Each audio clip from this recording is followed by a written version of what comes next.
Bem, boa tarde. Agora nós vamos dar início à última mesa do dia. Eu tenho aqui, meu nome é Sara, já fui apresentada pelo Eloy. Eu tenho como convidadas nessa mesa a Ana Bandeira, mestre em comunicação, que trabalha com o Ligados em Série no Trinca. E a Michele Vatia? Pode ser. Pode ser. Também mestre em comunicação, doutoranda da Universidade Federal de Pernambuco. E nós estamos tentando contato com a Camila Monteiro, que é doutoranda na Universidade de Huddersfield, na Inglaterra. Bem, a temática da nossa mesa é sobre teorias, sobre fãs, e eu vou passar a palavra para a Ana Bandeira, no momento. Tá, eu começo, então. Vocês estão me ouvindo bem? Tá. Queria contar um pouco, assim, de uma forma um pouco informal, assim, para vocês, como é que foi minha pesquisa, tá?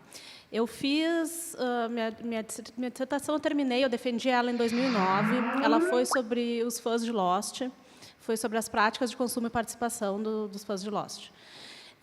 Eu caí nos estudos sobre fãs meio de paraquedas, vamos dizer assim, porque eu tinha algumas questões que eu queria estudar. Quando eu entrei no mestrado, meu projeto ele estava relacionado com séries, mas ele não estava focado nos fãs. Eu ainda não tinha descoberto esse mundo maravilhoso da cultura de fãs.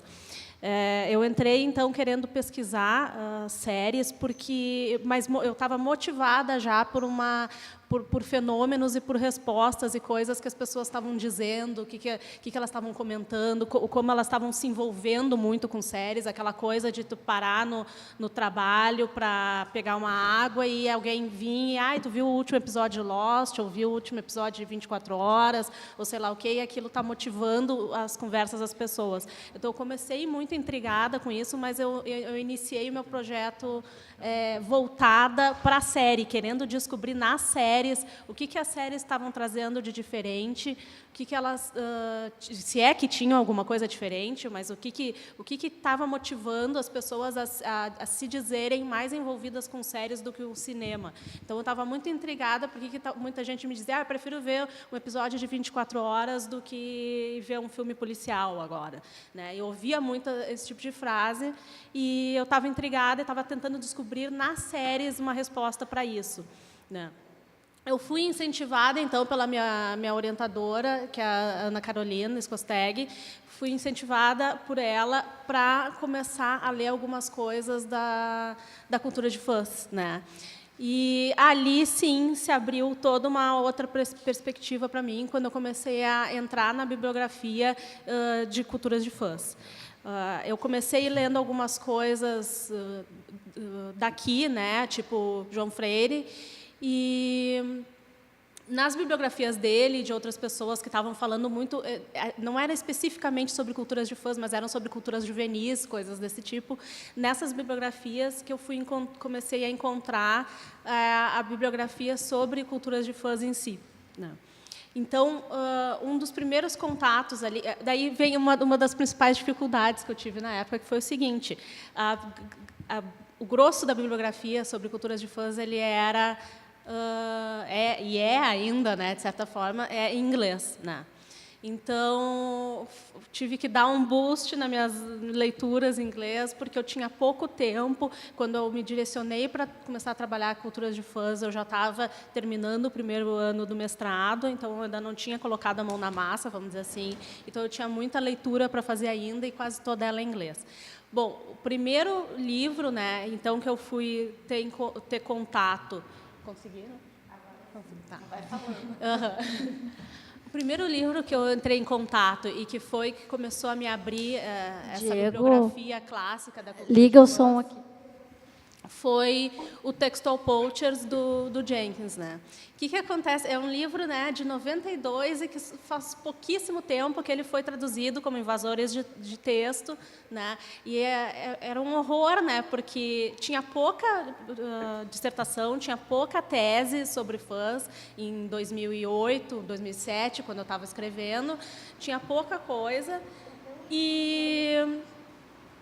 E tinha menos ainda dessas literaturas clássicas, vamos dizer assim, da bibliografia clássica sobre culturas de fãs, traduzida para o português. Então, foi bem desafiador começar a fazer a minha dissertação, porque eu precisava muito dessas leituras. Está me ouvindo? Só fala para a gente testar. Oi. Ah, agora deu. Tá, a Ana está falando, e aí, quando ela encerrar, a gente passa para ti, tá? Ok.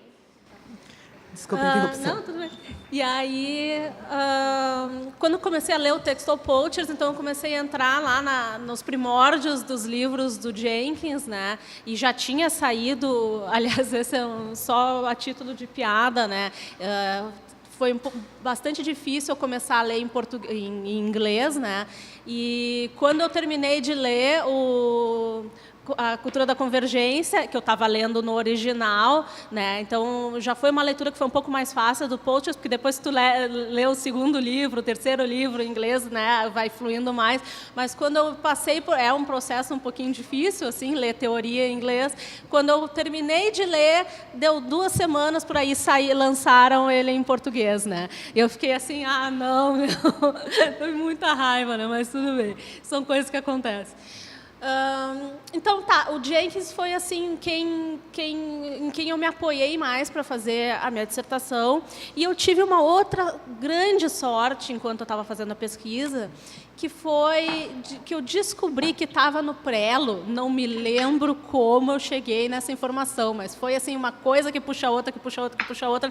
Eu descobri que estava no Prelo já um livro de teoria focado em culturas de fãs sobre os fãs de Lost, que era o Reading Lost, né? E aí eu fiquei, meu Deus, a previsão do lançamento do livro era sei lá, fevereiro, e eu tinha que entregar quase tudo pronto da minha dissertação em dezembro. Como é que eu faço? Eu preciso usar esse livro, né? E em fevereiro não vai dar mais, né? Porque eu defendia para valer mesmo em março. Então, eu consegui entrar em contato com a pessoa que fez a edição, me recebeu muito bem. Isso foi uma coisa assim que eu fiquei super surpresa, assim, né? A pessoa me recebeu muito bem. Eu disse, olha, eu sou uma fulana aqui do Brasil, estou fazendo uma pesquisa sobre fãs de Lost, e eu vi que vai sair esse livro, e, assim, pode me dar, pelo menos... Porque a minha ideia, olha para ver como, às vezes, a gente tem sorte na vida de pesquisador. A minha ideia era, eu vou tentar conseguir, pelo menos, o sumário, porque muitas dessas coisas devem estar vindo de artigos, eu vou catar os artigos, né? E quando eu pedi esse sumário, ela me disse assim, não, eu vou fazer assim, ó, se tu me te comprometer que tu não vai passar isso adiante, eu vou te passar o PDF com o livro até como ele está até agora. E eu quase caí para trás. Eu me lembro que isso era tipo umas 4 da madrugada, assim, aquelas coisas, né, de vida de pesquisador, né? Eram umas 4 horas, eu estava assim, né, quase dormindo. Daí eu achei esse livro e tal, não sei o quê. Daí quando ela me responde assim no meio da madrugada, eu disse, não, eu não acredito que ela vai me conseguir o livro. E de fato, foi assim que eu consegui vários artigos que estavam relacionados especificamente sobre os fãs de Lost. Tinha o Jonathan Gray, tinha o Will Brooker, que pesquisou muito Batman também e tal. Então, tinha vários artigos legais. E aí, tinha até questões de representatividade. Ela era dividida em blocos, o livro, e tinha uma parte que era representatividade, falava sobre as várias etnias, falava sobre aquele... elenco múltiplo, assim, né? Tentar representar o máximo de pessoas, bem variado e tal. Então, tinha toda uma parte assim e uma parte mais focada na recepção da série, né? E aquilo ali foi um salvador, assim, para o meu trabalho. O que acontece? Quando eu fiz esse recorte assim de que eu ia trabalhar com os fãs de Lost, eu fiz isso quando eu comecei a ler sobre as pesquisas sobre a cultura de fãs, na bibliografia mesmo. Quando eu entrei no Jenkins, fui para o Matt Hills, né? O Sandvoss, que é um cara que é mais focado na parte psicológica, vamos dizer assim, né? Porque o fã ele tem a tendência a ser estudado como grupo, né? O Sandvoss é um cara que ele focava mais nas afetividades e tentava entender individualmente o que acontecia na pessoa para ela virar fã, né? E não tentar ver tanto as práticas como grupo.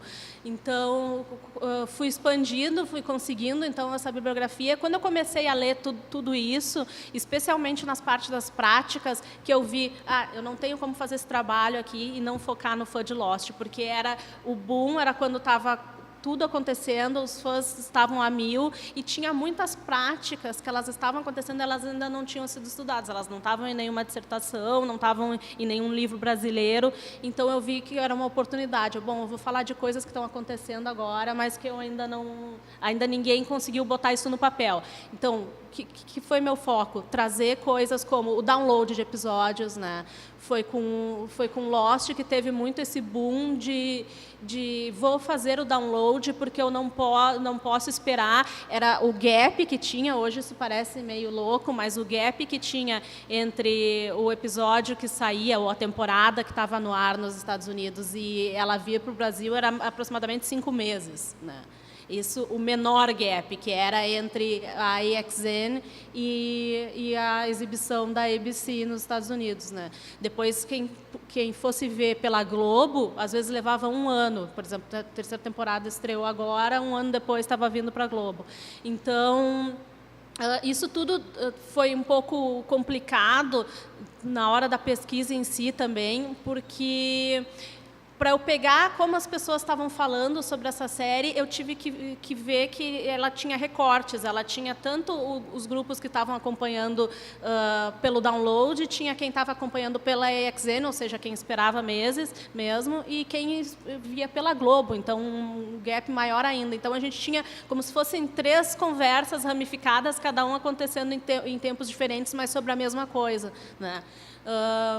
O fórum que eu me dediquei a estudar mais, que era do Lost Brasil, ele já tinha toda essa dinâmica já pensada, então ele já era subdividido em quem está acompanhando pela AXN, quem está acompanhando pelo download e quem está acompanhando pela Globo, né?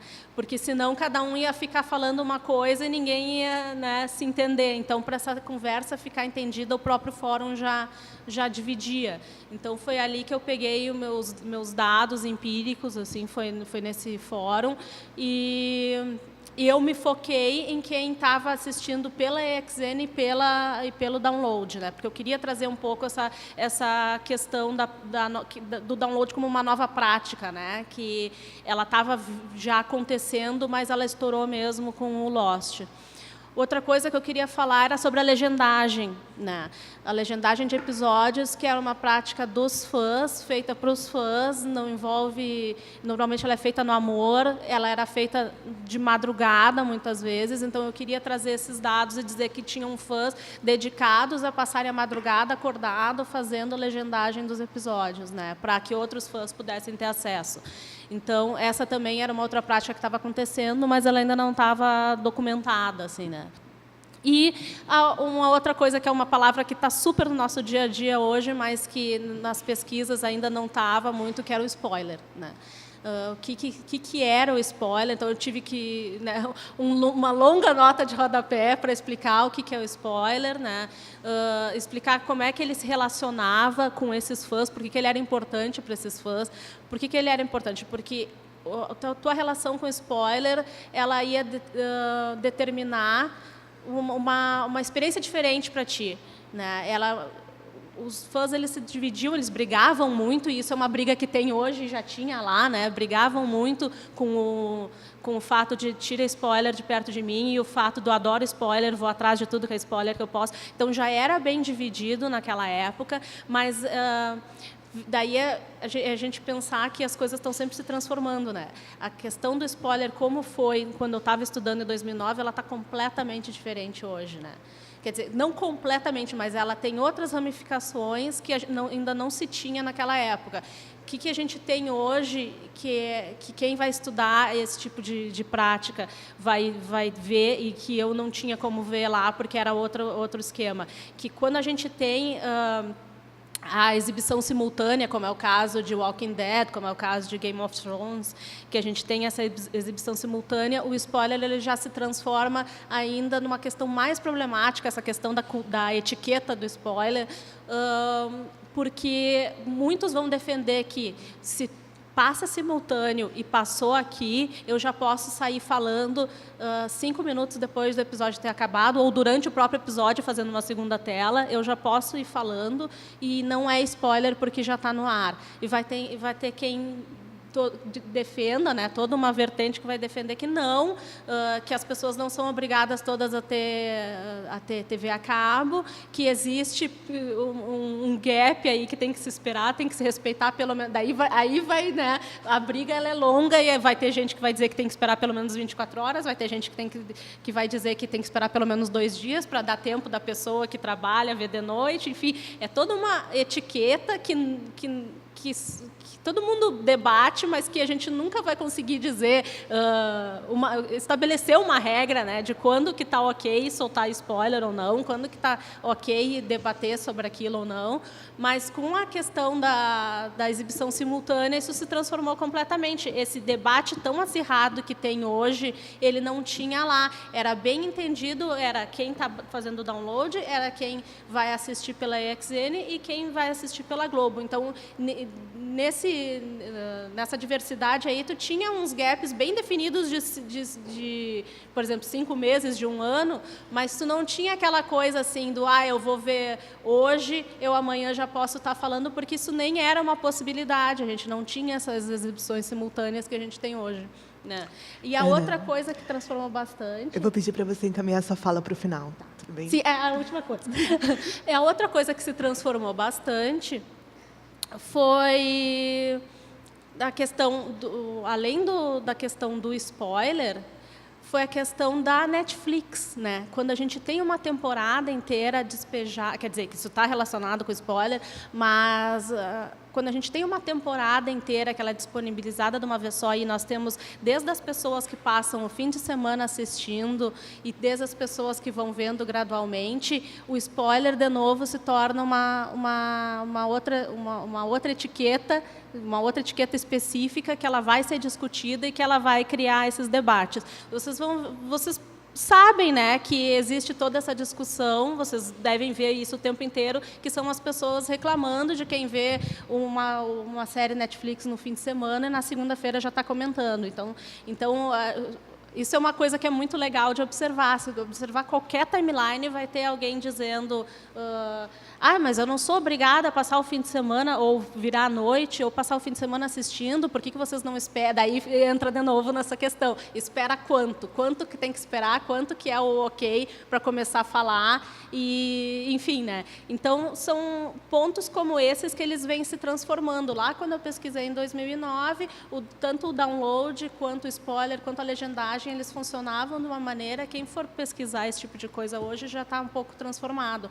Mas, ainda assim, as bibliografias, elas ainda não estão, como eu disse, né, levou 20 anos para o Textopodcast ser traduzido. Né? A gente ainda tem muita bibliografia lá fora que ela ainda não é traduzida. Então, o pesquisador de culturas de fãs aqui no Brasil, ele tem esse percalço aí, que é que ele tem que buscar muita bibliografia de fora ainda. Né? Então, é mais ou menos isso, assim, contar um pouco da minha experiência. Muito obrigada. Camila, você está com a gente?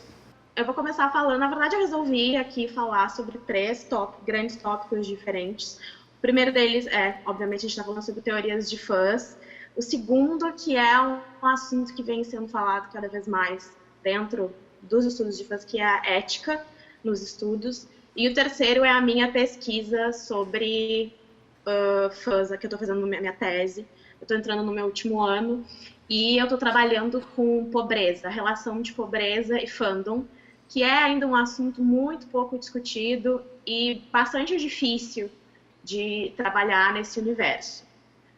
Bom, fazendo um pequeno apanhado, eu imagino, como eu ouvi a Ana falando, né, a gente sempre usou muito Jenkins, e inclusive completamente entendo, porque o Jenkins é uma pessoa ótima, o trabalho dele é muito bom e ele ajudou muito para o nosso trabalho. No Brasil, principalmente, a cultura da convergência foi um fenômeno e ajudou muito as pessoas, porque realmente a gente não tem muitos trabalhos traduzidos e a grande maioria, o grande suporte vem realmente de fora, aqui de fora, é anglo-saxão, com certeza, mas ao mesmo tempo a gente tem que lembrar que nós temos muitos trabalhos mesmo, já de teoria da recepção, trabalho em sociologia, etc., latinos, que são extremamente importantes para fazer os nossos trabalhos. A gente muitas vezes esquece isso e vai buscar o povo né, que está nos Estados Unidos, que está na Europa, e esquece um pouco do nosso lugar. E eu falo isso porque atualmente eu estou aqui já entrando no meu 4º ano na Inglaterra, e o nosso grande trunfo aqui fora, para quem quer fazer um doutorado fora, um mestrado, alguma coisa fora, é justamente ser latino. Eles não estão interessados em saber mais do teu conhecimento daqui, porque isso eles já têm para sempre, sabe?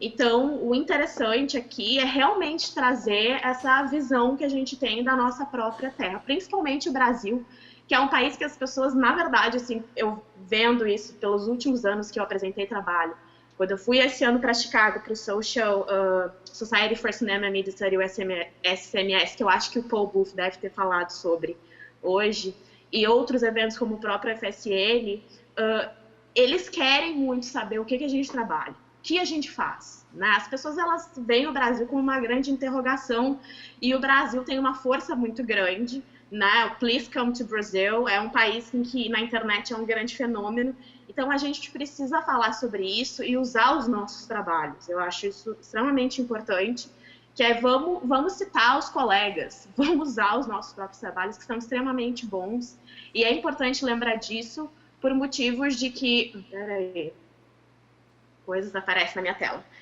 Por motivos de que a gente esquece disso muitas vezes, né? A gente resolve ficar sempre lá nos grandes nomes, e novos nomes precisam vir, e a gente precisa se ajudar até para divulgar os nossos trabalhos e trazer eles para cá, porque ainda existe uma grande barreira, como a própria Ana disse, uma barreira da língua, né? Em que os nossos trabalhos eles não são traduzidos, existe uma grande dificuldade de, se não sabe a língua, pagar a tradução, etc. E isso complica um pouco o processo, né? As teorias dos fandoms, o que eu acho bem problemático, que a gente ainda tem que ficar falando algumas vezes, é ainda a questão de fã como patologia, que infelizmente, quando a gente vê programa de TV e coisas do gênero, ainda temos que ficar nessa coisa de ficar defendendo fãs, que eu considero uma perda de tempo, porque os estudos de fãs começaram com isso, e estamos em 2017 ainda tendo que falar sobre isso, mas infelizmente é a realidade. E ao mesmo tempo, o fã, eu acho que aí entra muito a questão trabalhada no Jenkins, e que tem conexão com o meu trabalho atual, que é toda a questão da cultura da convergência, da cultura transmediática, de um problema que eu tenho, que é a questão da inteligência coletiva, que é bem problemático também, na minha opinião, mas é a ideia de que os fãs, eles têm esse poder transformador. E, de fato, eu acredito que tem, mas, infelizmente, na prática, a gente não vê isso, muitas vezes, se transformar em uma coisa mais sólida, né? Geralmente, assim, existe todo um barulho, mas o que, de fato, isso reverbera aonde? Né? E o que eu estou trabalhando atualmente, inclusive eu acabei um capítulo que eu estou escrevendo agora sobre essa cidadania cultural atrelada ao consumo, né? Que tem a ver com a pobreza que eu estou trabalhando, que é a questão de que ser fã, muitas vezes, a gente trabalha muito com a questão de capital subcultural, que é extremamente importante, mas ser fã, a pessoa precisa ter capital. Né? O que é ser fã, afinal de contas? Né? Como é que tu vai provar que tu é fã de alguma coisa? Tu compra uma camiseta, tu compra um pôster para botar na tua casa, tu compra um bonequinho, tu precisa mostrar que tu é fã, e essa demonstração de afeto, ela requer um capital real, né? Ela requer dinheiro. Então, existe um certo apagamento de como essas pessoas que não têm dinheiro demonstram e se inserem nesse contexto, né? E é interessante até que a gente fala assim, Netflix e Amazon Prime, aqui se usa muito Amazon Prime e tal, e são streamings que são incríveis, mas são pagos, e tem pessoas que não têm condição financeira de ter esses streamings. E a gente está falando de um país como o Brasil, que muita gente é extremamente pobre, né? E essas pessoas, com certeza, são fãs, e tem demonstrações desse afeto de formas diferentes, né? E eu comecei a me interessar nisso quando eu comecei a trabalhar com o funk ostentação, que é uma grandíssima representação de cidadania cultural por consumo, né? Que é como que essas pessoas se inserem, né? Elas saem da favela, elas ganham dinheiro, e elas precisam mostrar isso, porque é a primeira legitimação delas dentro do contexto mainstream, né? Elas agora têm dinheiro, elas agora mostram isso, falam sobre isso.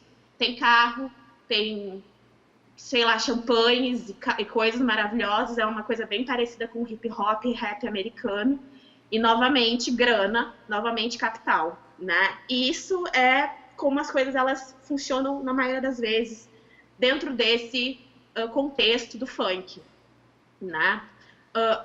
Outra coisa que eu ando trabalhando é a questão do embranquecimento, mas é um pouco mais complicada. Então, eu não sei se eu vou falar aqui, porque é um trabalho em que eu estou começando agora, dentro da minha própria pesquisa. E é difícil por motivos de tratar raça, classe, e são assuntos que não são muito fáceis de serem tratados. Um tópico que eu queria falar aqui, que tem sido muito falado nos estudos de fãs atualmente, é a questão ética. E essa é o que eu posso falar para vocês, que é uma grande diferença da minha experiência como pesquisadora no Brasil e como pesquisadora aqui fora. Primeiro que a Gil, eu acho que falou anteriormente sobre a questão do ACAFER, que é um termo cunhado pelo Jenkins, que muita gente usa ele, porque o que acontece? A maioria das vezes a gente se interessa por fazer a pesquisa porque nós somos fãs de alguma coisa, né? A gente quer fazer aquela pesquisa porque a gente tem vontade de trabalhar com aquilo.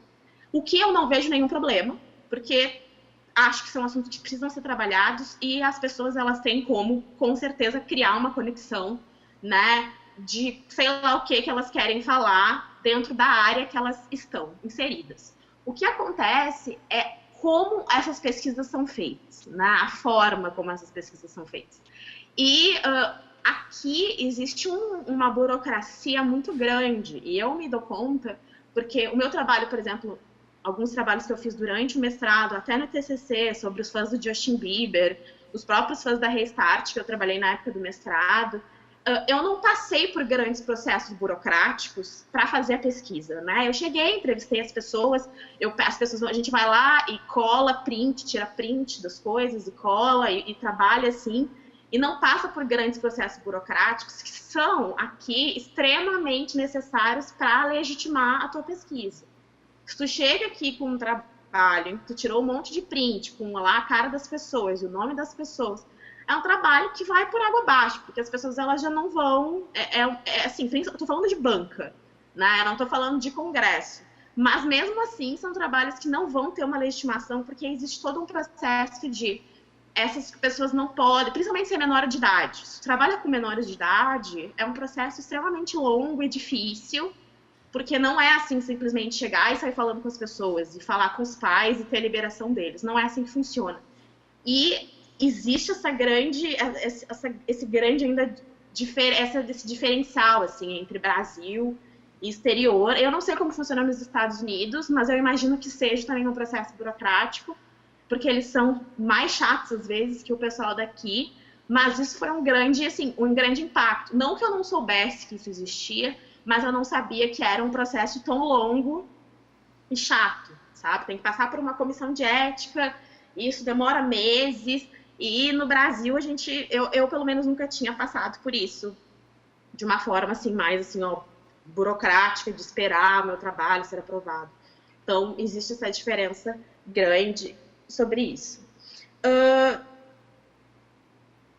Eu estava aqui trabalhando, assim, eu escrevi várias vezes aqui o que eu quero falar sobre, e eu estou muito, atualmente, como a minha pesquisa, eu estou trabalhando com essa conexão entre pobreza e fãs, o meu interesse era, porque assim, eu trabalho com performance de gosto, né, desde o mestrado. E quando eu trabalhei com antifãs, com haters, com pessoas que não gostam, detestam, essa questão do gosto me trouxe, obviamente, a questão do estigma, né, que o Goffman trabalha. E daí eu pensei, né, eu fiquei muito interessada em trabalhar com essas questões que são um pouco veladas, né? Foi o que me interessou de trabalhar com essas pessoas marginalizadas, né? E quando eu comecei a trabalhar com o funk ostentação, essa questão de pertencimento em uma sociedade como a nossa, ficou muito clara, assim, das dificuldades e de como a gente que estuda fã, a gente geralmente parte do princípio de que a pessoa tem um computador, a pessoa está lá discutindo, está no fórum, falando sobre, e tudo isso tem uma influência muito grande na hierarquia, né? Que isso vem lá na teoria inicial, trabalhada pela Andrew McDonald, que isso lá do início, né, das hierarquias de fãs, de pessoas que iam para as Comic Cons. Hoje em dia, para tu ir numa Comic Con, precisa ter muita grana. Hoje em dia, para tu ir qualquer evento desse, tu precisa ter muita grana. Para tu ir num show, tu precisa ter muita grana. Então, todas essas questões que são muito... que envolvem, né, o fandom, são muito caras em um país como o nosso, né? E, então, isso foi uma das razões principais para trabalhar atualmente com esse assunto na minha tese. E era isso, basicamente. Não sei se eu falei rápido ou não, mas eu costumo falar rápido, então... Muito obrigada, Camila. De nada. Eu vou passar agora a palavra para a Michelle. Olá, obrigada. Bom, boa tarde a todos. Eu vou pedir só para colocar o slide ali. Bom, para a gente ganhar tempo, eu já vou me apresentando aqui. Meu nome é Michelle, eu sou de Pernambuco, eu faço doutorado lá na UFPE, e eu estou aqui fazendo um intercâmbio, uma missão acadêmica, que a gente chama, pelo PROCAD. Eu sou orientanda de Tiago Soares, lá na UFPE, e aqui a minha tutora está sendo a Adriana Amaral, nesse período de experiência acadêmica aqui, né? Então, nesse momento, eu estou participando do CUTPOP, de algumas disciplinas aqui na Unicinos também. A ideia fica aqui até dezembro. E dentro do CUTPOP, participando das reuniões aqui, eu comecei a me atentar para uma coisa dentro do meu projeto, que, na verdade, o meu orientador já meio que induziu, já meio que intuiu também que eu poderia explorar isso. Mas aqui foi o momento em que eu me senti mais à vontade, meio que para procurar, para buscar, e está sendo uma descoberta maravilhosa. Então, comecei agora há pouco, na verdade, eu entrei em março, agora no doutorado, né? Eu estou no 2º período, e esse processo ainda está em construção, né? Eu estou muito verdinha ainda, em que exatamente eu vou fazer. Claro, minha ideia inicial, ela está sendo formatada e recortada, porque eu estou iniciando agora.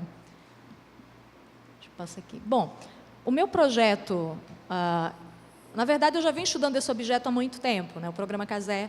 Eu fiz o meu TCC sobre o Programa Casé, minha dissertação também foi sobre o Programa Casé, e agora o doutorado também é um recorte do Programa Casé. Então, esse programa ele foi o primeiro programa de rádio que introduziu a música popular brasileira no rádio. Antes disso, antes do programa, em 1932, o que existia no rádio, no Rio de Janeiro, que era o grande centro radiofônico da época, era a música clássica, era a música erudita, né? E a música popular brasileira era considerada uma música menor, né? Estava muito associada à questão dos negros, à música do morro, à música do pobre, enquanto que a música erudita e a música clássica era o que a gente tinha nas rádios sociedades, que, na verdade, eram sociedades mesmo, as pessoas eram sócios, pagavam um determinado valor e escutavam aquilo que elas queriam escutar, que eram poesias e música erudita. Então, em 1932, esse programa surge e começa a introduzir a música popular brasileira no rádio, considerando música brasileira como chorinhos, né, como músicas sertanejas, que eram as canções nordestinas, era a embolada, era o forró, o baião. Foi um programa também que introduziu a sonoplastia, assim como o radioteatro, e várias experimentações sonoras e musicais que também tiveram como cenário o Programa Casé. Dentro do que o programa conseguiu introduzir, uma coisa que eu achei muito interessante, era isso que eu pretendo, na verdade, é isso que eu pretendo analisar dentro do projeto de doutorado, é como o programa foi esse cenário de experimentação sonora e musical lá em 1932, e como ele se viu de cenários para experimentações, como, por exemplo, a criação de músicas ao vivo. Então, existiam quadros dentro do programa Cazé, onde as canções elas eram criadas ao vivo. Eram quadros feitos por Noel Rosa, Marília Batista, depois Manezinho Araújo, que ficou conhecido como o Rei da Embolada. Então, essas canções elas não eram só cantadas ao vivo, mas elas eram criadas mesmo ao vivo. Então, isso é o ponto principal assim, dessa questão que eu pretendo analisar dentro da programação musical do programa Cazé. Quando o Ademar Cazé, que é esse senhor da foto, que é o dono do programa, foi o criador do programa, ele, na verdade, é o avô da Regina Cazé.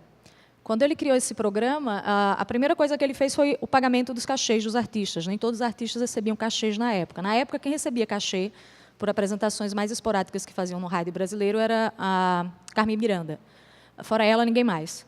E ele introduziu a história de pagar para todos os artistas. E depois ele criou o contrato de exclusividade. Então, se você tivesse o contrato de exclusividade, você só cantava no programa Cazé.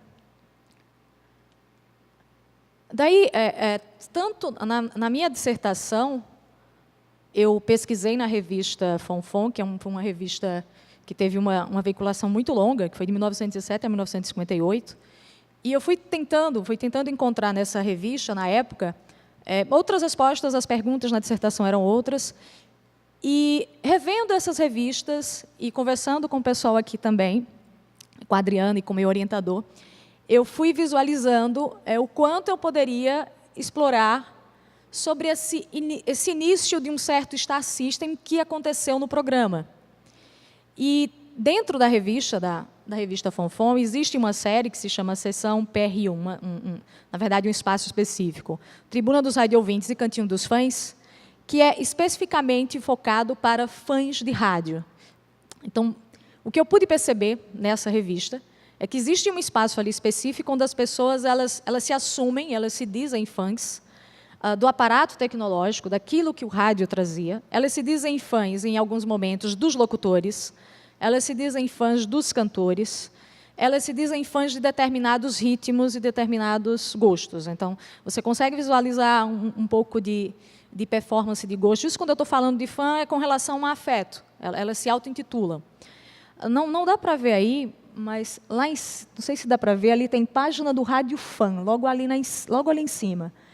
Essa foi o primeiro momento em que a sessão chamada PR1 Fonfon, ela tem o nome fã citado. É lá em cima, Rádio Fã e tal. E eu não sei se dá para vocês lerem ali, mas eu vou ler um comecinho aqui. A primeira foi em 14 de setembro de 1935. E ali ele abre explicando, né? O fã é com N lá. É fãs, a NS, né, quando eles colocam no plural. E aí, eu vou ler aqui, porque aqui está sendo melhor para ver.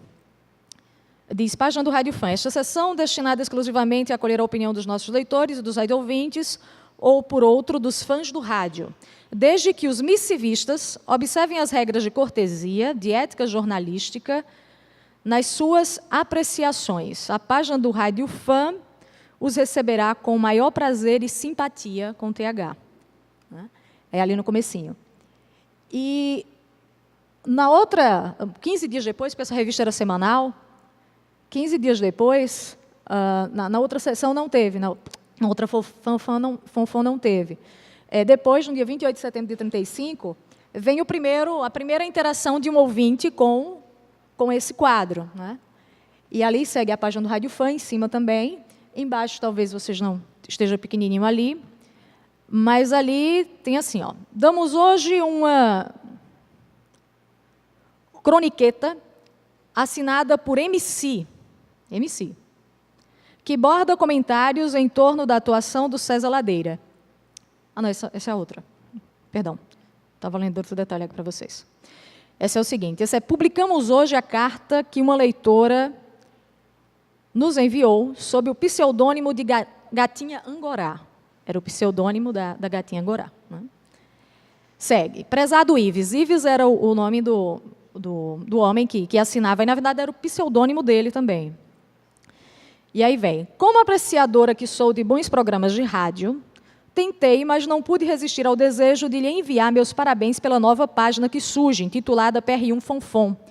Foi uma ideia luminosa, e eu faço sinceros votos para que as nossas estações tirem os melhores proveitos dos conselhos acertados de PR1, a fim de que tenhamos doravante não 2 ou 3 estações toleráveis, mas todas. 50% dos ouvintes de bom gosto preferem ouvir tangos dolentes de Buenos Aires, ou mesmo machixe baiano, a ouvir o São João, São João, ou como o rio que corre para o mar, que certa estação repete invariavelmente a pedido 10 vezes por dia. Aquilo, meu caro, é como receita médica. Tome 10 colheres por dia, de meia em meia hora. Assim, vejo com muito prazer o seu prezado nome assinando uma página que, por certo, influenciará bastante na orientação dos programas e na paz de nossos ouvidos. Também é razão suficiente para que a revista Fonfon seja mais apreciada ainda por seus inúmeros leitores e leitoras. Sempre sua admiradora, Gatinha Angorá. Então, em alguns momentos você vai percebendo, desde haters que não gostam de uma determinada estação, ou que não gostam de um determinado locutor, que não gostam de uma determinada... Ou pessoas que, né, são consideradas lovers mesmo, que amam e que gostam de fulano e que endeusam ciclano e tal. Esses recortes, essa daqui é bem forte, eu vou ler só o finalzinho dela, que, na verdade, ele termina falando...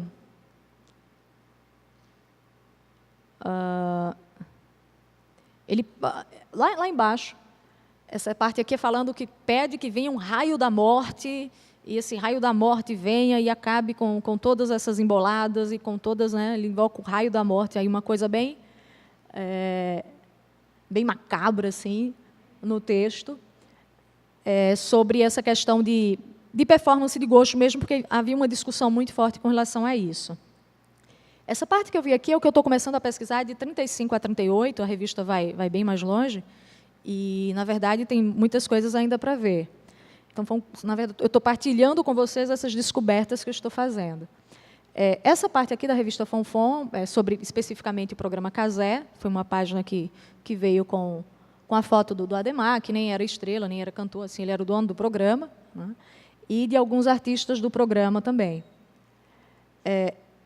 O que eu intuo que aconteceu, que eu vou encontrando rastros e caminhos nessa pesquisa, é de que essa relação dos fãs do rádio, que ela é muito forte a partir da Rádio Nacional, em 1940, e com a consolidação da Rádio Nacional, principalmente, ela começa a ter indícios, ela começa a ter sinais de que isso aconteceu um pouquinho antes, e é possível encontrar esses rastros no programa Casé, especificamente, que é esse recorte, né? Esse depoimento foi um depoimento por e-mail que eu recebi, foi uma entrevista, na verdade, que eu fiz por e-mail, com um dos integrantes do Bandos da Lua, que era o bando que acompanhava, o bando era o nome mesmo, era o grupo musical que acompanhava a Carmen Miranda. E o Russinho do Pandeiro, ele morava na época nos Estados Unidos, e eu fiz algumas perguntas para ele, era outro foco, mas aí essa foi uma das respostas e eu achei interessante compartilhar com vocês também, porque além de utilizar a revista Fonfon como fonte e também o jornal O Globo, tem algumas entrevistas que eu fiz e outras que eu ainda pretendo fazer, porque ainda tem alguns velhinhos idosos que estão lúcidos, são muito inteligentes, né, e podem colaborar. Existe ainda essa possibilidade da história oral, que é uma coisa que eu quero abarcar também. E aí o Russinho disse lá no e-mail, não havia televisão, tudo era auditório das estações de rádio. Detalhe, o programa Casé é pré-auditório, isso aconteceu antes dos auditórios ainda, mas ele está falando mais perto da década de 40 aí. Assim como trabalhávamos em cinemas e alguns filmes que fazíamos e que projetavam mais o artista. As revistas e jornais também eram importantes com suas notícias para os fãs. Quanto mais nome tinha, mais propagandas suas saíam nas revistas de rádio, que eram muitas naquela época. Desde logo, os cassinos que sempre estavam fazendo publicidade dos shows, com as fotos dos artistas que atuavam nesses lugares. O importante eram as gravações e que as músicas fossem sucessos. Com mais razão, saía a publicidade a favor dos artistas. Então, isso era um depoimento dele que dizia que existiam os fãs e que participava e que o rádio tinha toda essa importância no processo. E aí teve outra coisa que eu perguntei na época e também é interessante para hoje, que era quando eu estava falando das relações dos fãs, e ele disse que os fãs esperavam na saída das estações de rádio e tínhamos que ter cuidado, porque muitas vezes queriam um pedaço da roupa dos artistas. Quanto mais nome tinha, mais cuidado tinha que ter. Me lembro que uma vez, em uma estação de rádio em Santos, São Paulo, ao terminar o nosso show, eram tantas pessoas lá fora nos esperando que não deixavam a gente sair. Era uma apresentação dos Anjos do Inferno, foi outro grupo que ele participou. Tivemos que chamar a polícia e foi uma confusão para poder entrar no táxi. O Rucimo é o que está lá em cima, com o pandeiro ali acima de Carmen Miranda. Então, esses recortes que eu estou fazendo e esses indícios que eu venho descobrindo, eles me ajudam a tentar encontrar essa teia e esse caminho, meio que de uma historização mesmo do processo do que seria o fã, mas esse fã na relação de afeto, na relação de dizer eu sou fã e na relação de dizer eu tive fãs que agiram dessa forma, muito além dos conceitos que a gente vai ter. Né? Claro que existem fãs nessa época que eram colecionadores, por exemplo, assim como fãs de rádio, fãs de determinados autores, de determinados cantores, que também tinham essa postura. Mas, mais do que isso, o que eu consigo identificar é que essa história da loucura da rádio, né, que veio associar até mesmo a história das mulheres fãs como macacas de auditório, quando a gente vai chegando na década de 40 e década de 50, no auge da Rádio Nacional, essa relação ela não surge necessariamente somente na Rádio Nacional, e ela não existe apenas ali. Né? E é necessário um olhar sobre isso para que a gente possa ter um certo recorte histórico e historicizar isso.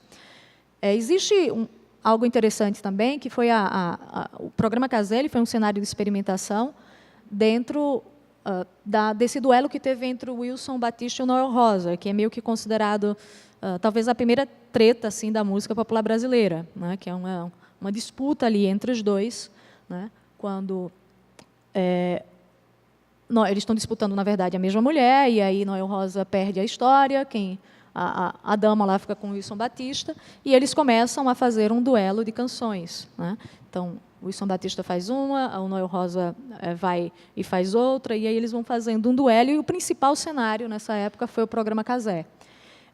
E existe até um trecho da música Rapaz Folgado que foi veiculado apenas no programa, ela não foi gravada em mídia nenhuma, não foi gravada em disco. Sim, já o último slide. Assim como a Deixa de Ser Convencida de Noel Rosa e Wilson Batista, que ela foi veiculada no programa Casé em 1936 e terminou inédita até 2000, quando foi gravada por Cristina Buarque. Então, a ideia, a princípio, é analisar esses modos de produção e esses modos de fazer canções ao vivo também, mas uma coisa que está inerente também ao programa é meio que o início dessa relação das pessoas que se diziam fãs do rádio, ou fãs do programa, ou fãs de determinados artistas, com o veículo e também com esses artistas e também com esses cantores. Bom, é isso. Esse é o último slide. Obrigada. Obrigada. Camila, você ainda está com a gente? Não.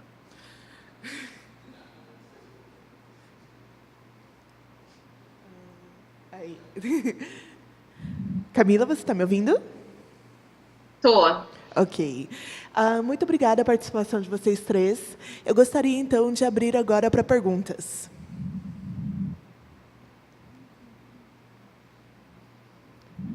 Ali. Cadê o microfone?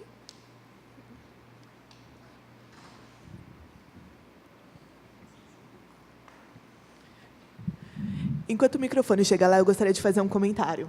Eu achei muito interessante a composição dessa mesa em particular, porque ela dialoga muito com a fala do Campanella, em que ele ressalta a necessidade de nós termos uma teoria nacional e a necessidade de falar sobre produtos nacionais, de falar sobre uma visão mais local sobre a cultura do Sans, em que nós tivemos a Ana falando sobre a dificuldade de encontrar bibliografia que não seja em inglês durante o seu trabalho, a Camila falando sobre a abordagem que ela está fazendo na tese dela, que pega um pouco sobre a cultura regional e como isso é visto no exterior. E, por fim, a Michelle falando sobre o início da cultura de fãs no Brasil, ou como ele foi registrado. O que também é uma história que nós temos pouco pesquisada dentro da teoria de fãs brasileira. Enfim, por favor. Eu acho que o que eu pergunto agora todo mundo pode responder, mas talvez tenha mais a ver com a Camila. Camila, eu queria tentar entender um pouco a tua perspectiva nessa análise aí da questão do fã e da pobreza, tá? A partir de um exemplo, eu não sei se é exatamente a isso que tu te referes, tá? Por exemplo, O meu enteado e a namorada dele, os dois têm 30 e poucos anos, são nerds, só que é o seguinte, eles não têm grana para quase nada. Ele está comprando um apartamento na Minha Casa Minha Vida agora, os dois trabalham com telemarketing, e assim, eles também não têm grana para ir para uma Comic Con, por exemplo. Mas eles se satisfazem, por exemplo, em comprar um chaveirinho com o dragão da Daenerys, ou coisa parecida. Assim, é mais ou menos nisso que tu busca encontrar alguma questão relacionada a isso. Quer dizer, esse público ele não deixa de consumir, mas é um tipo de consumo que não é o mainstream, aquele exatamente esperado. Eu te ouvi mais ou menos, mas eu vou tentar responder o que eu entendi. Então, o meu objetivo, na verdade, assim, porque não existe muito trabalho sobre fandom e pobreza, essa é a verdade. Não só no Brasil, como em qualquer outro lugar, né? Especificamente sobre fãs. E o meu trabalho aqui é justamente tentar ver como essas pessoas representam os seus fandoms, como elas demonstram isso sem ter condições, né? E o que acontece é que, como tu falou, no Brasil, as pessoas ficam felizes se a pessoa compra um chaveiro, alguma coisa. Novamente, é aquela coisa, tipo, o pertencimento tá a ver com consumo, né? É uma cidadania cultural muito atrelada ao pertencimento no consumo, né? A pessoa precisa ter aquilo para comprovar. E o grande problema é que o Brasil é um país extremamente pobre, né? Aqui na Inglaterra, a pobreza é diferente, eles têm pobreza, inclusive eu moro no norte, que é onde tem os lugares mais pobres da Inglaterra, eles estão aqui no norte, né? Que é considerado uma pobreza bem grande para os padrões daqui. Só que para nós, no Brasil, a pobreza é uma pobreza extremamente diferente. E é por isso mesmo que eu acho interessante a gente trabalhar com isso, principalmente no Brasil, porque a gente tem muito mais chão, né, para isso, onde descobrir e tentar investigar esse tipo de coisa. Como essas pessoas demonstram, porque tem aquela questão que a gente comenta muito, que o brasileiro é muito criativo, né? Justamente por não ter condições financeiras, ele faz, né? Ele faz acontecer, digamos assim. O que é isso, afinal de contas? Como é que essas pessoas demonstram esse afeto e esse pertencimento, apesar do estigma? Porque também tem isso, quando a pessoa não tem condição financeira, ela tá lá embaixo, né? Na cadeia, ela tá lá embaixo, na cadeia alimentar, digamos assim, ela tá lá embaixo, ela não tem uma grande representação, ela não consegue, ela não tem o mesmo tempo, nem tempo assim, tempo pro fandom mesmo, né? Ela não tem acesso, ela não tem condição, né? Então ela precisa criar outras formas de representar esse afeto. Se é através de juntar grana para ir no show, aqui, por exemplo, o que eu tô vendo por enquanto, para ser mais direta, assim, sobre a tua pergunta, é que as pessoas, elas pegam e pedem de presente, digamos assim. O meu presente vai ser o ingresso do show. E esse show é praticamente assim, eles colocam em um altar, né? Aquilo representa para eles uma coisa que para muita gente é mais um show, né? Eu vou para esse show. Então, as coisas, elas têm um valor muito diferente. Né? É importante levar em consideração o valor das coisas e como isso funciona em diferentes contextos, né? E pontos de vista, digamos assim. Então, é mais ou menos isso, assim. É legal ver, porque eu lembro quando eu estudei Restart, eu não trabalhei especificamente com fãs mais humildes, mas eu vi uma diferença grande dos fãs quando eu entrevistei em Porto Alegre e na Bahia, porque foram os dois lugares que eu entrevistei. E na Bahia, elas tinham uma coisa, assim, um envolvimento muito maior de estar naquele show. Já que em Porto Alegre eles estavam com a família, era um evento em que era mais um evento, digamos assim. E isso com certeza tem a ver com a condição social. Não tenho a menor dúvida que na época eu não trabalhei com isso, mas eu posso te garantir que tinha muito dali, sabe? Eu demorei 10 anos para responder a pergunta, eu faço isso, desculpa. Obrigada, Camila. Mais alguém? Eu queria falar uma coisa aqui, Hélio, aproveitando ainda, só uma coisa pontual que eu achei interessante nessa pergunta do Hélio, é que analisando essas revistas, de 35 a 38, antes dessa sessão específica para rádio, existia uma sessão específica para cinema. E essa sessão ela era focada só em falar sobre os filmes, sobre os artistas e tudo mais. E eu li, né, foram 200 revistas, que eu saí lendo todas as sessões assim com calma, até chegar a 38, aí ainda tem mais coisa para ler. Mas não existia em nenhum momento, eu fui lendo sempre, ninguém falava de fã. Não existia uma relação, por exemplo, com o cinema, na revista Fonfon, onde a palavra fã, a palavra mesmo, aí analisando o meu discurso, ela não aparecia, ela não existia. E uma coisa que o rádio veio como um artefato tecnológico, como esse símbolo de coletividade, o que ele proporcionou, diferente do cinema, foi uma escuta musical gratuita e coletiva, que muitas vezes você não precisava ter o rádio, você não precisava pagar e ter o artefato tecnológico ali, o aparato em casa, para você escutar, né? Tem um rádio vizinho, ou seja, às vezes você... Eu lembro de uma entrevista que eu fiz com o Nelson Sargento para a dissertação, e eu conversando com ele até sobre o programa Casé e sobre gosto. E eu perguntei sobre essa questão, né? Mas como era o rádio antes, logo no começo? Ele era... eu queria que o senhor falasse um pouquinho sobre o começo do rádio e tal. E ele falou. E teve uma hora que ele disse...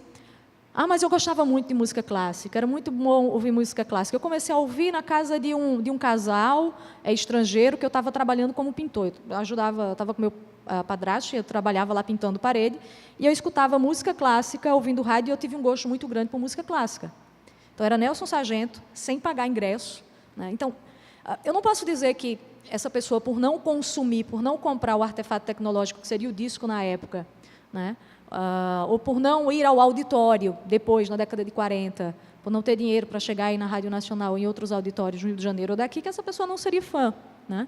O rádio, nesse contexto, ele teve eu acho, no meu ponto de vista, e tendo como recorte aqui, né, o que eu estou vendo só até então, estou começando o processo, mas me parece, na verdade, que foi uma situação mais democrática e menos comercial e consumista, até porque o aparato físico, enquanto disco, por exemplo, ele não tinha essa força que existe hoje na indústria fonográfica, né? É isso. Muito obrigada, Michele. Eu vou pedir para a gente acelerar o processo das perguntas, porque... Não, calma. A Camila, ela precisa ir embora às 5. Tchau, Camila. Não, pode fazer essa pergunta. Tá. Na real, só um adendo mesmo, porque o problema na questão do consumo, ele vem de antes, né? Vem desde a aquisição do texto. Tem muitas pessoas que não têm acesso à mídia, seja ao álbum, etc. Que esse serviço, eu acho que dentro do próprio fandom, ele é meio que aparado, assim. Já consumi muitas coisas nas casas dos meus amigos, ou então através, por exemplo, bem antigamente, que tu ia para a casa de um amigo jogar, ou tu ia para uma locadora jogar e todo mundo jogava junto. Mas eu queria saber, na verdade, de vocês, como é que vocês acham que esse processo ajuda a fortalecer a comunidade, a partir do momento que, se não se tem condições financeiras para viabilizar um consumo individual, a partir do momento que tu precisa consumir isso no eixo coletivo, como é que isso fortalece a comunidade? E também como é que a participação também pode ser dada através de do próprio processo cultural do fandom, através dos textos transformados, assim. Não sei se é bem isso que tu quer saber, mas assim, a troca e colaboração, ela é bem importante dentro de qualquer cultura de fãs, né? Ela pode ser desde do artefato em si, por exemplo, se for lendo o Textile Poachers, que é o primeiro livro focado em fãs lá do Jenkins, ou de 92, nele ele vai falar de práticas tipo o empréstimo de VHS com episódios, por exemplo, né? Que é bem esse tipo de coisa. Eu tenho a TV em casa, eu gravo meus episódios, tu não teve acesso por algum motivo, pode ser financeiro, pode não ser, mas eu te empresto, daqui a pouco a gente está emprestando para outra pessoa. A própria prática da legendagem, ele é um processo que ele é colaborativo e ele é para dar mais acesso para outras pessoas, né? Para falar assim de fortalecimento, aí depende de caso a caso, porque vai ter comunidades que vão precisar mais dessa colaboração para ter mais acesso mesmo, e tem outras que é pela facilidade, vamos dizer assim, né? Então, não necessariamente esteja fortalecendo um grupo, mas ele pode ser, né? Pode ser o meio de fortalecer e o meio de não só de fortalecer, como de colocar as pessoas em contato, né? Sim. Por exemplo, fanart e fanfic, hoje em dia, com internet, ela tem um alcance maior, né? E ela, às vezes, ela é feita não só pelo consumo, pela transformação daquilo que eu gosto, mas também isso é uma coisa muito curiosa de fanart hoje em dia, por exemplo, pegando especificamente fanart, é que às vezes ela é um modo de eu mostrar o meu talento, né? Eu sou alguém que sabe desenhar, eu sou alguém que sabe fazer determinada coisa, eu uso essa prática específica da fanart, eu pego, então, alguma coisa que eu gosto e transformo aquilo, mas para mostrar algo em que eu sou talentoso, né?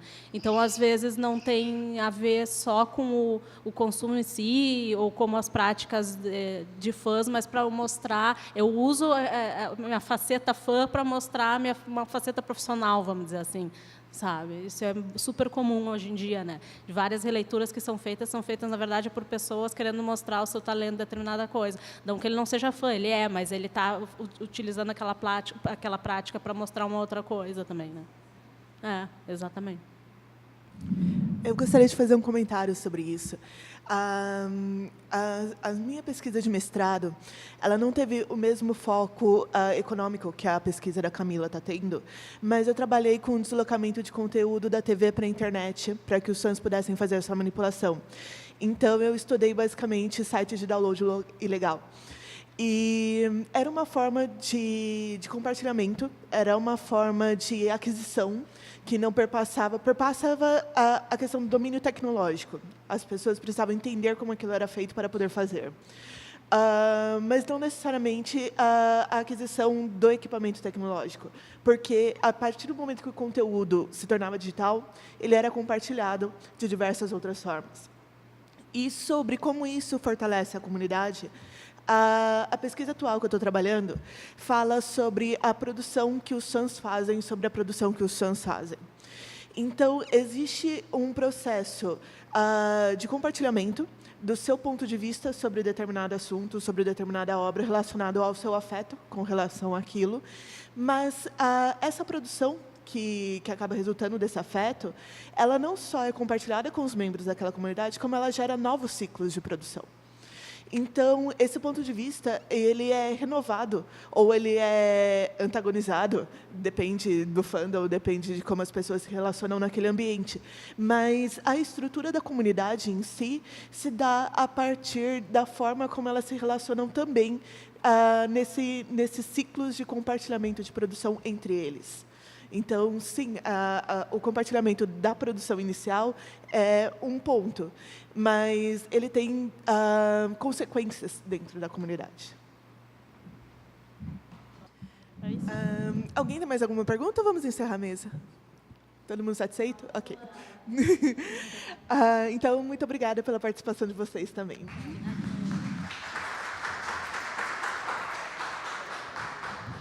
Gente, eu vou fazer uma... Não se preocupe, vai ser rápido. Uma última observação aqui. Bom, primeiro eu queria agradecer a presença de todo mundo hoje, uma sexta-feira chuvosa, São Leopoldo. Só sendo fã de ser fã para estar aqui, né? Então, agradeço também o pessoal que está aí nos acompanhando online, né, no live do Facebook, que a gente teve vários picos aí altíssimos de audiência, segundo os nossos monitores, né, para um evento acadêmico. E, segundo, eu vou encerrar, assim, eu não falei hoje, evidentemente, apenas alguns comentários, e eu brinquei com as meninas e disse que eu ia fazer um testemunial do Orkut nessa minha fala de fechamento. Eu acho que esse evento foi muito legal, tá?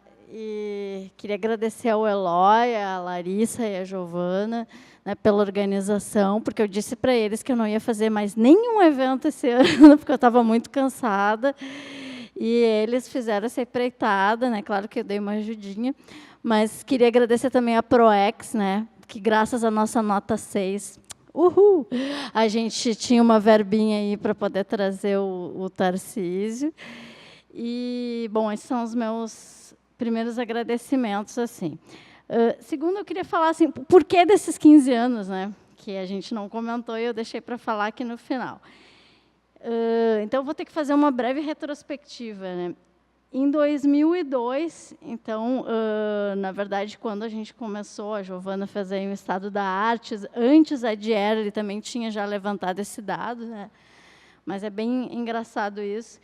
Se levantou, então, 2 textos na área da comunicação, né, que foram os primeiros a trabalhar com a questão de fandoms, etc., que é um texto de 2002, da Simone Pereira de Sá, que se chama Fanfictions, Comunidades Virtuais e Cultura das Interfaces, que está lá na Compós, né, nos anais da Compós. E o segundo é a minha dissertação de mestrado, que foi sobre fãs do YouTube. E aí eu vou fazer uma outra retrospectiva, né, e começar o seguinte. Bom, na verdade, eu não lembro de nenhum momento da minha vida que eu não gostei exageradamente de alguma coisa ou odiei exageradamente alguma coisa. Agora isso está um pouco mais controlado, mas desde que eu me conheço por gente, acho que as coisas são um pouco assim. E eu me lembro que, em 91, eu estava no 2º grau, hoje ensino médio, e eu escrevi uma redação, no tempo que a gente escrevia redação, que era uma espécie de fanfic sobre o Axl Rose. Tá? Se eu fosse analisar hoje, seria uma fanfic do Guns, e o Axl chegando em Porto Alegre, de Harley, encontrava uma fã, que obviamente era eu. Enfim, aquele roteiro básico de fanfic que vocês já conhecem. Eu entreguei, e a professora de português me disse, não foi tu que escreveu isso. Eu disse, fui eu, professor. Não, está muito bem escrito, embora essa história seja idiota. Aí eu disse, tá bom, né? O que a senhora quer que eu faça? Aí ela, não, então escreve na minha frente. Aí eu fui lá, escrevi uma outra redação, e ela disse, não, é tu mesmo, tu não copiou de nenhum lugar. Bom, primeiro que em 91 não tinha nem internet no Brasil, não teria de onde ter copiado essa história. E, enfim, no final, ela chegou e disse para mim, eu estou até emocionada de falar isso, essas coisas de rock não levam ninguém a lugar nenhum. Escrever sobre isso, gostar disso, não leva ninguém a lugar nenhum. Obrigada, professora, olha onde eu estou hoje. Então, assim, ela disse, ser fã não leva ninguém a lugar nenhum. Eu gostaria que ela visse isso, se ela estiver no streaming, um beijo. Hoje eu estou aqui com o meu grupo de pesquisa, enfim, né? E depois teve um outro momento que foi definidor, porque eu escolhi estudar isso, que aí eu fiz meu TCC, enfim, o pessoal disse que eu deveria continuar, e aí eu já estava no início do mestrado que eu queria estudar audiovisual, cinema, porque eu trabalhava com isso. E eu fui numa Socine, né, um congresso de cinema, e eu apresentei um artigo que até está publicado sobre Velvet Goldmine, aquele filme que é sobre a trajetória do glam rock, do Bowie, mas eles não puderam usar por questão de direitos.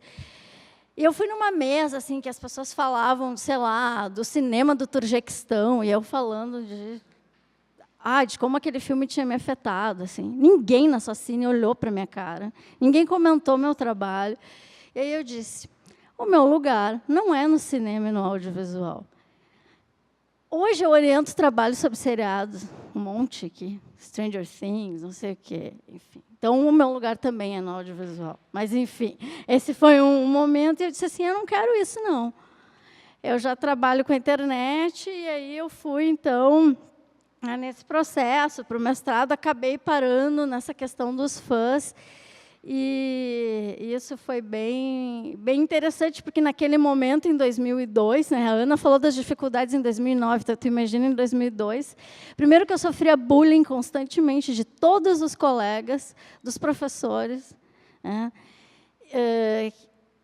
O meu orientador me apoiava e tal, mas os meus colegas diziam, cara, tu tem que estudar a identidade gaúcha na capa da Zero Hora. E eu dizia, não, eu não quero estudar isso, cara, não é isso que eu quero estudar. E isso eu discuto no bar. Desculpa aí, gente. E olhe lá, essa pesquisa está pronta. E eu, né, insistindo, eu já estava inserida em várias comunidades online na internet, conheci um monte de gente por causa disso, e foi bem divertido. Até uma vez eu estava num bar e um dos meus entrevistados deu em cima de uma amiga minha, e aí depois disse, ué, de onde é que eu te conheço? Ah, tu foi meu entrevistado. Coisas que acontecem.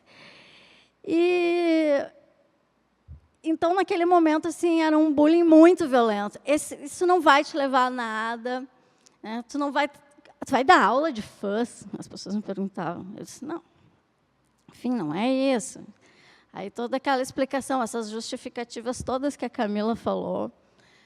E, enfim, eu fico muito feliz, né, de 15 anos depois, embora assim, hoje eu faria minha dissertação totalmente diferente, eu me orientaria totalmente diferente. Não tinha nem muito essa coisa de fan studies, de entender que era um campo, nada praticamente estava traduzido, muito pouca coisa. Eu lia, mas também não tinha o acesso, não tinha essa coisa de baixar tantos textos, era tudo muito complicado, mas eu tentei fazer o melhor que eu pude dentro das circunstâncias. Estava deprimida, não estava morando em Porto Alegre, levei um chute na bunda do namorado, coisas que acontecem durante o mestrado, tá? E durante uma pós-graduação naquele momento. Então, foi tudo bem complicado. Depois da minha tese, eu me afastei um pouco, fui trabalhar com a questão da cultura digital, do cyberpunk, enfim, mas ainda numa perspectiva ficção científica, totalmente fora do mainstream. De novo, uma vez eu estava num congresso e uma colega me abordou e disse assim, tu nunca vai trabalhar dando aula sobre isso. Oi, colega. Onde que... Então, assim, gente, acreditem nas pesquisas de vocês, sabe? A academia pode ser mais que isso. A gente pode ter uma academia mais emotiva, mais interessante para as pessoas, que traga as pessoas para dentro, e que nos faça refletir sobre todas essas questões que a gente vem discutindo, aí, sei lá, se é gênero, etnia, idade, que agora é minha, né, pelo avanço do tempo, agora é a minha principal preocupação nos últimos tempos. E foi muito interessante, então, fazer um pouco dessa retrospectiva, né? Eu me vi lá atrás, né, no início do meu mestrado, com toda essa perspectiva. E depois voltei para essas pesquisas, né, a coisa da subcultura, a coisa da autoetnografia, de ser insider, já levei parecer negativo por causa disso, né, já ouvi que isso não é método, uma série de questões. Essas questões éticas que a Camila falou, a gente vem já desde, acho que 2013, 2014, tentando trabalhar melhor com isso, né, para que as coisas sejam mais preservadas. Depois, a ideia da internacionalização, mesmo como o Paul falou, publicar em outras línguas, publicar em inglês.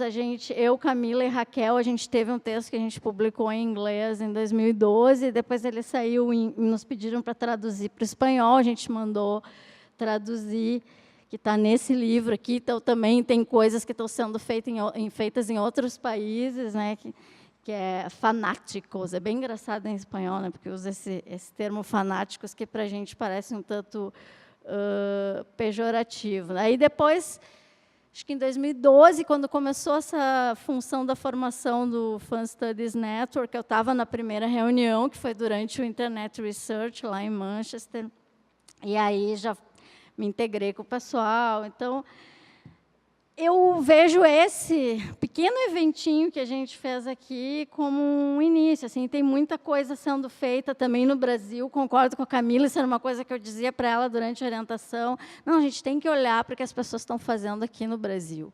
A gente tem coisas muito interessantes, a gente sabe mais sobre nós do que eles. E a gente também tem que ver que coisas que funcionam. A gente estava discutindo sobre a questão do spoiler, né?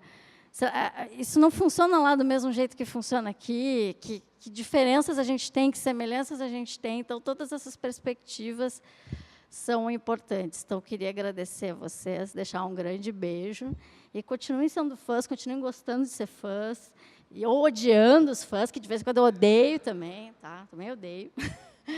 E eu acho que esse é um passo importante que a gente deu hoje, diríamos assim, histórico, né? Quando a gente tem 25 anos do Textual Poachers esse ano, 15 anos no Brasil, a gente vê que tinha um delay aí de 10 anos, né? Esse delay continua, né? Eu, inclusive, cobrei o Érico Assis, que traduziu o Textual Poachers, o Invasores de Texto, cobrei ele, disse assim, tu tem que publicar mais livros lá, a editora, né, tem que sugerir mais livros. E mais livros de mulheres também, porque as pesquisadoras de fuzz, agora eu vou falar, são muitas mulheres. É 90% de mulheres, se vocês forem num evento internacional. E esses textos parece que ainda não circulam no Brasil, tem pouca tradução, etc, etc. Então, cabe a vocês também replicarem um pouquinho disso aí. Então, era isso, eu convido todo mundo a comer um bolo com a gente ali na frente, porque vai ter um outro evento aqui de astronomia, um objeto seríssimo. E é um bolinho dos nossos 15 anos de debut aí. E Alonzi, seguimos então.